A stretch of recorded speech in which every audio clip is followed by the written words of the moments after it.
নমস্কাৰ। ৰাজ্যৰ শিক্ষকসকলৰ বহুদিনীয়া দাবী ৰাজ্যৰ শিক্ষকসকলৰ যি আৰ্ণ লিভ বছৰি 10 দিনৰ আছিল সেইটোৰ ক্ষেত্ৰত এখন ভাল খবৰ। ৰাজ্যৰ শিক্ষকসকলৰ আৰ্ণ লিভ বছৰি 15 দিনলৈ বৃদ্ধি কৰা হৈছে।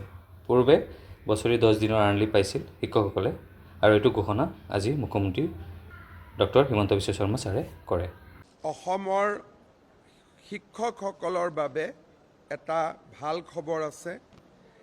আমাৰ শিক্ষকসকলে বছৰত 10 দিন এটা তেওঁলোকে আৰ্ণ লিভ পাইছিলে, যিহেতু ভেকেশ্যন ডিপাৰ্টমেণ্ট কাৰণে তেওঁলোকৰ আৰ্ণ লিভ আন চৰকাৰী কৰ্মচাৰীৰ তুলনাত 10 দিনত সীমিত আছিল।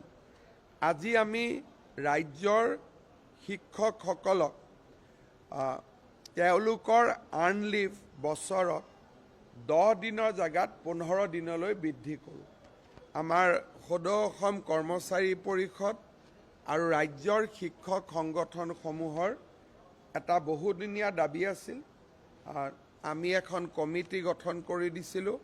কমিটিৰ ৰিকমেণ্ডেশ্যন মতে আৰ্ণ লিভৰ সংখ্যা 10ৰ পৰা 15 দিনলৈ বৃদ্ধি কৰা হয়।